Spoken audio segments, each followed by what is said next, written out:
ప్రక్రియలు చేస్తూ ధ్యానంలో పూర్తిగా నిమగ్నం అయ్యి నేను కొంతసేపు ఇది చేయండి అని చెప్పి 20 నిమిషాల నుంచి 30 నిమిషాల తర్వాత మిమ్మల్ని అడిగినప్పుడు మీరు ప్రక్రియ చేయించారు, తర్వాత చెప్పమన్నారు, కొంతవరకు తెలిసింది, తర్వాత ఏమీ తెలియలేదు.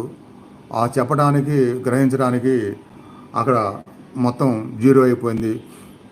నేను అనేది ఏమీ లేకుండా, నాకేం తెలియకుండా అసలు నేను మర్చిపోయాను. నా శరీరం నాకు లేదు, నా మనసు నాకు లేదు. మళ్ళీ మీరు పెద్దగా ఓంకారం చెప్పారు, నాకు కొన్ని మాటలు వినపడ్డాయి. అప్పుడు మెల్లిగా బయటకు వచ్చాను. అప్పటి వరకు చెప్పడానికి నాకేమీ అర్థం కావట్లేదు, అంత శూన్యమైపోయింది.